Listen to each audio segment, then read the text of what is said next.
بسم اللہ الرحمن الرحیم۔ آیت نمبر کیا ہے جی؟ ہاں جی 43۔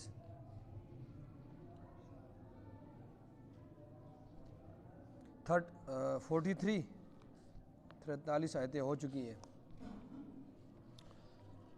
وَنَادَى أَصْحَابُ الْجَنَّةِ أَصْحَابَ النَّارِ قَدْ وَجَدْنَا مَا وَعَدَنَا رَبُّنَا حَقًّا فَهَلْ وَجَدْتُم مَّا وَعَدَ رَبُّكُمْ حَقًّا قَالُوا نَعَمْ فَأَذَّنَ مُؤَذِّنٌ بَيْنَهُمْ اللَّعْنَةُ اللَّهِ عَلَى الظَّالِمِينَ الَّذِينَ يَصُدُّونَ عَن سَبِيلِ اللَّهِ وَيَبْغُونَهَا عِوَجًا وَهُمْ بِالْآخِرَةِ كَافِرُونَ وَبَيْنَهُمَا حِجَابٌ وَعَلَى الْأَعْرَافِ رِجَالٌ يَعْرِفُونَ كُلًّا بِسِيمَاهُمْ وَنَادَوْا أَصْحَابَ الْجَنَّةِ أَن سَلَامٌ عَلَيْكُمْ لَمْ يَدْخُلُوهَا وَهُمْ يَطْمَعُونَ وَإِذَا صُرِفَتْ أَبْصَارُهُمْ تِلْقَاءَ أَصْحَابِ النَّارِ قَالُوا رَبَّنَا لَا تَجْعَلْنَا مَعَ الْقَوْمِ الظَّالِمِينَ۔ صدق اللہ العظیم۔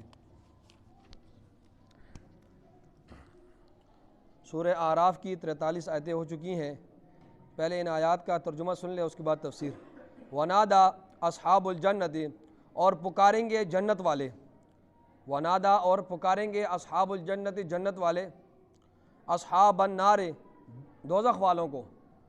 جنت والے دوزخ والوں کو پکاریں گے کہ قد وجدنا ما وعدنا ربنا حقا، کہ بے شک ہم نے پا لیا ہے ما وعدنا، جس کا ہم سے وعدہ کیا تھا، ربنا، ہمارے رب نے، حقا، بالکل حق، ہم نے پا لیا ہے جس کا ہمارے رب نے ہم سے وعدہ کیا تھا، ہم نے بالکل سچا پا لیا ہے وہ وعدہ۔ فَهَلْ وَجَدْتُم، پس کیا تم نے پا لیا ہے ما وعد ربکم، جو وعدہ کیا تمہارے رب نے، حق کا، سچ، کیا پس تم نے پا لیا ہے جو تمہارے ساتھ تمہارے رب نے سچا وعدہ کیا تھا؟ قالوا، دوزخی کہیں گے نعم، ہاں۔ فَأَذَّنَ مُؤَذِّنٌ بَيْنَهُمْ، پس ایک اعلان کرنے والا اعلان کرے گا ان کے درمیان۔ پس ایک اعلان کرنے والا، مؤذن، اعلان کرنے والا ایک اعلان کرے گا بینہم، ان کے درمیان، کہ اللعنۃ اللہ علی الظالمین، کہ لعنت ہو اللہ تعالیٰ کی، علی الظالمین، ظالموں پر، کہ ظالموں پر اللہ کی لعنت ہو۔ الذین، جو یصدون عن سبیل اللہ، جو روکتے ہیں اللہ تعالیٰ کے راستے سے، یصدون، جو روکتے ہیں، عن سبیل اللہ، اللہ کے راستے سے، ویبغونہا عوجا، اور اس راستے میں کجی تلاش کرتے ہیں، وہم بالآخرۃ کافرون، اور وہ آخرت کے منکر ہیں، اور وہ آخرت کا انکار کرتے ہیں۔ وبینہما حجاب، اور ان دونوں کے درمیان ایک پردہ ہوگا، وبینہما، اور ان دونوں کے درمیان حجاب، ایک پردہ ہوگا۔ وعلی الاعراف رجال، اور آراف پر کچھ آدمی ہوں گے، وعلی الاعراف رجال، اور آراف پر کچھ مرد ہوں گے، یعرفون کلا بسیماہم، جو پہچانتے ہوں گے ہر ایک کو ان کی نشانی کے ساتھ، یعرفون، جو پہچانتے ہوں گے، کلن، ہر ایک کو، بسیماہم، ان کے نشانی کے ساتھ۔ ونادوا، اور وہ پکاریں گے آراف والے، آواز دیں گے کہ اصحاب الجنت، جنت والوں کو، وہ پکاریں گے، آراف والے جو ہیں وہ پکاریں گے جنت والوں کو کہ ان سلام علیکم، کہ تمہارے اوپر ہماری طرف سے سلامتی ہو، ان سلام علیکم، کہ تمہارے اوپر کیا ہو، سلامتی ہو، لم يدخلوها، وہ ابھی داخل نہیں ہوئے ہوں گے، وہ آراف والے ابھی داخل نہیں ہوئے ہوں گے جنت میں، وہم یطمعون، اور وہ اس بات کی امید رکھیں گے، وہم یطمعون، اور وہ امید رکھے ہوئے ہوں گے۔ وَإِذَا صُرِفَتْ أَبْصَارُهُمْ، اور جب ان کی پھیر دی جائیں گی آنکھیں، وَإِذَا صُرِفَتْ، اور جب پھیری جائیں گی، أَبْصَارُهُمْ، ان کی آنکھیں، تِلْقَاءَ أَصْحَابِ النَّارِ، دوزخ والوں کی طرف، تلقاء، طرف، جب ان کی آنکھیں، آراف والوں کی آنکھیں پھیری جائیں گی دوزخ والوں کی طرف، تو قالوا، تو وہ آراف والے کہیں گے ربنا، اے ہمارے رب، لا تجعلنا مع القوم الظالمین، ہمیں اس ظالم قوم کے ساتھ جمع نہ کر، ہمیں ان ظالم قوم کے ساتھ جمع نہ کر۔ یہ ان آیات کا ترجمہ ہوا۔ دیکھیں پچھلی آیات میں جو کافر مشرک ہیں اور جو مومن ہیں ان کے انجام کا ذکر ہوا۔ خلاصہ میں بتا دیتا ہوں کہ کافر اور مشرک اور نافرمانوں کے انجام کا پچھلی آیات میں ذکر ہوا کہ ان کو ہر طرف سے جہنم نے گھیرا ہوگا، اوپر بھی آگ ہوگی، نیچے بھی آگ ہوگی، یہ ان کا انجام اللہ رب العزت نے ذکر کیا۔ اور اس کے بعد مومنین کا انجام ذکر کیا کہ مومن جو ہے وہ جنت میں ہوں گے، عیش و آرام کے ساتھ زندگی گزاریں گے۔ جنت ایسی ہے جس طرح بالا خانہ ہوتا ہے، ٹھیک ہے، تو یہ جنتی جو ہیں یہ اوپر بالا خانوں میں ہوں گے اور جہنمی نیچے ہوں گے۔ تو جس طرح اوپر والے کو نیچے والا، اوپر چھت پہ کوئی رہتا ہو تو اس کو نیچے والا نظر آتا ہے نا، نیچے جو کچھ ہو رہا ہوتا ہے، تو اس طرح یہ جنتی، اس جنت جو ہے اس کی مثال اس طرح بالا خانے ہوتے ہیں، تو یہ جنت کی جو محل وقوع ہوگا نا وہ اس طرح اوپر کی طرف ہوگا، اور یہ جو جہنمی ہے یہ نیچے کی طرف ہوں گے۔ تو جنتی جو ہیں وہ جہنمیوں کو دیکھ رہے ہوں گے، وہ جہنم میں پھر رہے ہوں گے، چیخے مار رہے ہوں گے، چلا رہے ہوں گے۔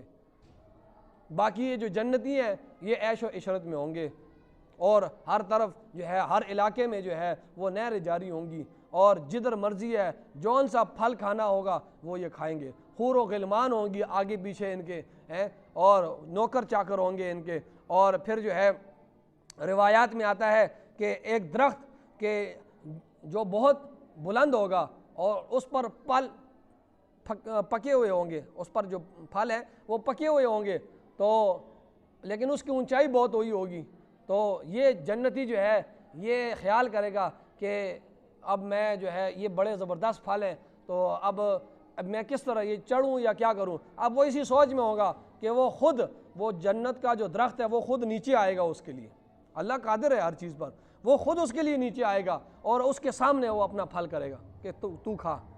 تو عرض یہ ہے کہ جو کچھ جنتی چاہے گا اس کو سامنے ہوگی۔ اس طرح پرندہ اڑ رہا ہوگا، یہ دیکھے گا کہ پرندے کی ارمان کرے گا تو فوراً جو ہے وہ ذبح ہو کر، روسٹ ہو کر بالکل سامنے جو ہے وہ پلیٹ کے اس کے سامنے آ جائے گی۔ تو عرض یہ ہے کہ جو ان کے دل میں آئے گا، جنتیوں کے دل میں جو کچھ آئے گا، وَلَكُمْ فِيهَا مَا تَشْتَهِي أَنفُسُكُمْ، اللہ فرما رہے ہیں جو تمہارے دلوں میں آئے گا تمہارے لیے وہ ملے گا۔ تو یہ ان دونوں کا ذکر ہوا، جنتیوں کا بھی اللہ رب العزت نے پچھلی آیات میں ذکر کیا، اور جہنمیوں کے انجام کا بھی اور جنتیوں کے انجام کا بھی ذکر کیا اللہ رب العزت نے۔ اب اللہ فرما رہے ہیں وَنَادَوْا أَصْحَابَ الْجَنَّةِ، اور پکاریں گے جنت والے، وَنَادَوْا اور پکاریں گے اصحاب الجنت جنت والے، اصحاب النار دوزخ والوں کو، کہ ان قد وجدنا ما وعدنا ربنا حقا، کہ بے شک وجدنا ہم نے پا لیا ہے، ما وعدنا جو وعدہ کیا ہم سے، ربنا ہمارے رب نے، حقا بالکل سچا، جو ہم سے ہمارے رب نے وعدہ کیا تھا نا کہ یہ چیزیں ملے گی، جنت ملے گا، اس میں یہ سب کچھ ہوگا، ہم نے تو ساری باتیں سچی پا لی ہیں۔ فَهَلْ وَجَدْتُمْ کیا پس تم نے پا لیا ہے، ما وعد ربکم حقا جو تم سے تمہارے پروردگار نے وعدہ کیا تھا سچا، کیا تم نے اللہ کا وعدہ پا لیا ہے سچا؟ کہ اللہ نے کہا تھا جب نہیں مانو گے تو دوزخ ہوگی، دوزخ میں سزا ہوگی، تمہاری شکلیں بگڑیں گی وہاں پر، اور جو ہے وہاں پر جو ہے تمہاری خوراک جو ہے کانٹے دار جھاڑیاں ہوں گی، اور اوپر نیچے سے آگ لگی ہوگی تمہارے اوپر، اللہ نے تمہیں کہا تھا، اور جو ہے تمہارے اوپر گرم کھولتا ہوا پانی اوپر سے گرایا جائے گا، اور جو اوپر سے جو پانی گزرے گا تو تمہارے چمڑے کو نیچے گرا دے گا، اور جو پانی اندر چلا جائے گا وہ تمہارے آنتڑیوں کو پیشاب کے راستے سے نکال دے گا، اور اس میں سانپ ہوں گے جو ڈسیں گے، اور بچھو ہوں گے جو ڈسیں گے۔ تو کیا تم نے اپنے رب کا وعدہ پا لیا ہے؟ تم دیکھ رہے ہو کہ سانپ ہے، بچھو ہے، یہ سارا کچھ تم نے دیکھ لیا ہے؟ تو وہ کہیں گے قالوا نعم، تو وہ دوزخی کہیں گے ہاں، بس اب اقرار کے سوا ان کے پاس کوئی چارہ کار بھی تو نہیں ہوگا، وہ کہیں گے ہاں ہم نے سب کچھ پا لیا ہے۔ تو اسی یہ دوران یہ گفتگو چل رہی ہوگی کہ فَأَذَّنَ مُؤَذِّنٌ بَيْنَهُمْ، ایک اعلان کرے گا اعلان کرنے والا، بینہم ان کے درمیان، اللہ کا فرشتہ اعلان کرے گا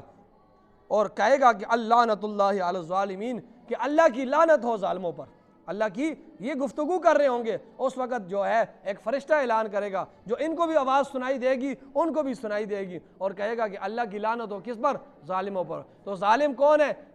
سب سے بڑا ظالم وہ ہے جو مشرک ہے، ٹھیک ہے۔ اللہ فرماتے ہیں سورہ لقمان میں ان الشرک لظلم عظیم، شرک کرنا بہت بڑا ظلم ہے۔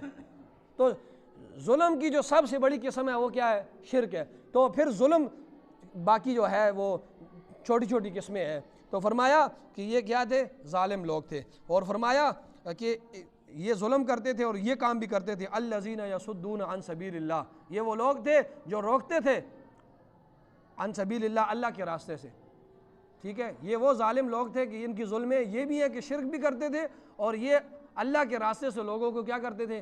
روکتے تھے، قولن بھی اور فعلن بھی۔ قولن بھی روکتے تھے اللہ کے راستے سے، اور اپنے فعل سے بھی اللہ کے راستے سے روکتے تھے۔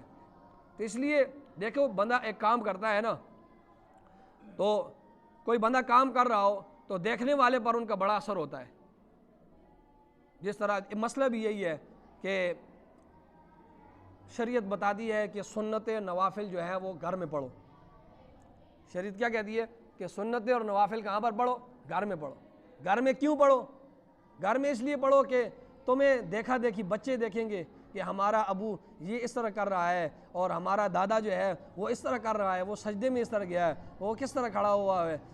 اور وضو بھی گھر میں کرو کہ وہ دیکھیں گے کہ ہمارے ابو کس طرح وضو کر رہے ہیں، اور وہ خود پھر کریں گے، ٹھیک ہے۔ اور اسی طرح کہا جاتا ہے کہ گھروں میں جو بڑی عمر کی عورتیں ہوتی ہیں، دادیاں، انہیں بھی جو ہے وہ منع کیا جاتا ہے کہ اپنے سر سے لپٹا نہ اتارو، اپنے سر سے لپٹا نہ اتارو، کیونکہ جب آپ اپنے سروں سے لپٹا اتاریں گی تو آپ کی بچیاں، آپ کی پوتیاں جو ہیں وہ دیکھا دے گی کہ ہماری دادی نے سر پر لپٹا نہیں ڈالا تو وہ بھی لپٹا نہیں ڈالیں گی۔ تو قول سے زیادہ عمل کی طرف لوگ راغب ہوتے ہیں، ٹھیک ہے۔ فعلاً جو کام ہو رہا ہو تو لوگ اس سے بڑے متاثر ہوتے ہیں، ٹھیک ہے۔ تو یہ وہ لوگ تھے، فرمایا، تو اس لیے یہ حکم دیے شریعت نے۔ تو فرمایا یہ وہ لوگ تھے جو قولن بھی اللہ کے راستے سے روکتے تھے اور فعلاً بھی اللہ کے راستے سے روکتے تھے۔ وَيَبْغُونَهَا عِوَجًا، اور اس میں کجی تلاش کیا کرتے تھے، اللہ کے راستے میں کجی تلاش کیا کرتے تھے۔ نام تو اسلام کا لیتے تھے، مرضی اپنی کرتے تھے، جس طرح آج کل ہمارے لیڈر ہیں، نام کس کا لیتے ہیں؟ اسلام کا لیتے ہیں، اور مرضی کس کی کرتے ہیں؟ اپنی کرتے ہیں۔ دیکھیں، اسلام شریعت کا کوئی بھی منکر نہیں ہے، کوئی بھی مسلمان شریعت کا منکر نہیں ہے، لیکن شریعت کو نافذ کرنا سب سے بڑا مشکل کام ہوتا ہے، اور یہ بہت بڑی چیز ہے شریعت کو نافذ کرنا۔ آج طالبان ہے افغانستان میں، تو انہوں نے پہلے شریعت کو اپنے آپ کے اوپر نافذ کیا، پھر اب لوگوں پر نافذ کر رہے ہیں، ٹھیک ہے۔ تو جو بندہ یہ بات عطا اللہ شاہ بخاری صاحب نے کہی تھی کہ جو بندہ اپنے 5-6 فٹ قد پر شریعت نافذ نہیں کر سکتا، وہ یہ نہ کہے کہ میں پاکستان میں پورے ملک میں شریعت کا نظام نافذ کر سکوں گا، یہ دھوکہ ہے، لوگوں کو دھوکہ دیا جا رہا ہے، ٹھیک ہے۔ تو جو بندہ کہتا ہے کہ میں شریعت، پہلے آپ اس کی زندگی دیکھیں، یہ شرابی کبابی تو نہیں ہے، یہ خود نماز پڑھتا ہے یا نہیں، اس کی داڑھی ہے یا نہیں ہے، یہ کتنا خود شریعت پر عمل کرتا ہے کہ یہ کہتا ہے کہ شریعت کا نظام لاؤں گا، شریعت کا نظام۔ تو یہ صرف ہمیں دھوکہ، اور ہم بھی اس دھوکے میں آ جاتے ہیں، ٹھیک ہے۔ تو فرمایا، اور یہ کیا کرتے ہیں؟ کجی تلاش کرتے ہیں، نام اسلام کا لیتے ہیں اور مرضی کس کی کرتے ہیں؟ اپنی کرتے ہیں۔ فرمایا وَهُمْ بِالْآخِرَةِ، اور یہ وہ لوگ ہیں کہ آخرت کا کافرون، انکار کرتے ہیں، قولن بھی انکار کرتے ہیں کہ سیدھا سیدھا کہتے ہیں، قولن بھی انکار کہ ہم آخرت کو نہیں مانتے، اور بعض ایسے ہیں جو عملاً انکار کرتے ہیں۔